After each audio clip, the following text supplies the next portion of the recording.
Aujourd'hui, nous allons voir comment Excel 2010 vous permet donc de travailler à plusieurs sur un même document. En effet, ce tableur vous permet par exemple de partager votre classeur avec les différents utilisateurs de votre ordinateur. Pour ce faire, vous devez vous rendre en haut et cliquer sur l'onglet Révision. Dans cet onglet, vous avez à droite un icône qui apparaît, l'icône Partager le classeur, donc entre les différents utilisateurs de votre PC. Donc vous devez bien faire attention, donc quand vous souhaitez partager un classeur, donc celui-ci ne doit pas contenir de tableau. Donc vous voyez par exemple ici, j'ai actuellement un tableau, si je clique sur partager le classeur, j'ai un message d'erreur qui apparaît me disant donc que mon classeur contient des tableaux. Je dois donc tout d'abord convertir mon tableau en plage de données avant de pouvoir le partager.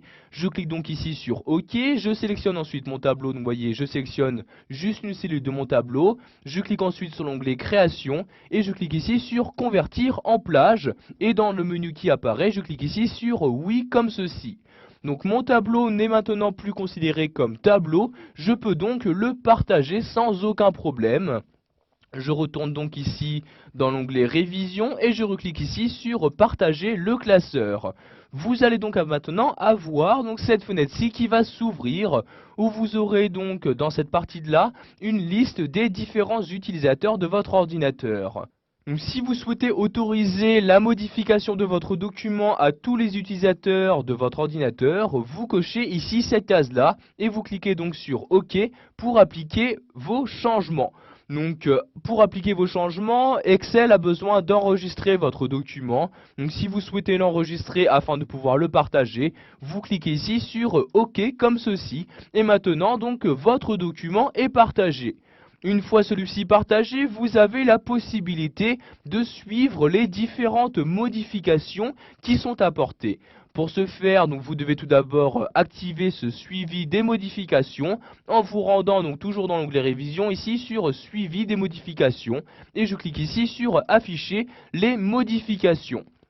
Dès que vous partagez votre classeur, ce suivi est activé, mais vous pouvez personnaliser, donc configurer le type de suivi que vous souhaitez. Donc par exemple, si vous souhaitez activer le suivi à partir d'un tel moment, donc vous cliquez sur la flèche. Donc si vous souhaitez par exemple activer le suivi à partir d'une certaine date, tout le temps, etc. Donc ici je vais cliquer sur tous comme ceci. Donc je vais également afficher les modifications apportées par des personnes. Je coche donc cette case là, je clique ici sur la flèche.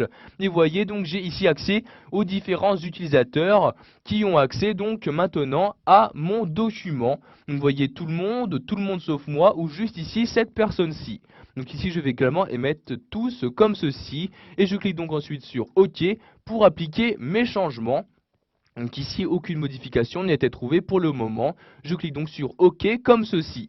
Donc maintenant, je vais apporter diverses modifications à mon document. Par exemple, je sélectionne ici cette cellule-ci et j'appuie donc sur la touche supprimer, puis entrer. Et donc, vous voyez maintenant donc la valeur n'y apparaît plus. En revanche, vous pouvez voir ici qu'il y a maintenant un cadre bleu qui entoure la cellule. Si je laisse ma souris sur la cellule, vous pouvez voir ici qu'il y a un petit commentaire qui apparaît. Donc ce commentaire a été créé par le suivi des modifications pour me permettre de savoir donc quand a été supprimée donc la valeur de la cellule et qui l'a fait. Donc vous voyez ici, je peux voir qu'il s'agit de Bernard Durand qui a supprimé la cellule. Ceci marche aussi si par exemple vous insérez des nouvelles données. Si par exemple ici je souhaite insérer une formule, donc par exemple ici je vais mettre total général comme ceci, vous voyez j'écris total général, les deux points, j'appuie sur la touche entrée et de même j'ai bien donc ici le cadre bleu qui apparaît donc autour de la cellule. Cela fonctionnera aussi si par exemple vous changez la mise en forme de vos données.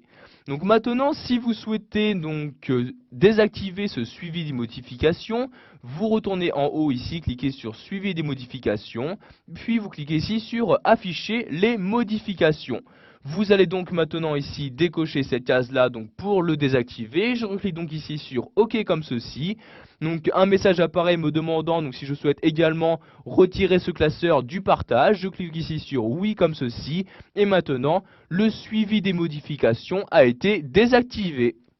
Voilà, vous savez maintenant comment travailler à plusieurs sur un même classeur, donc soit en partageant votre classeur, mais également en activant le suivi des modifications.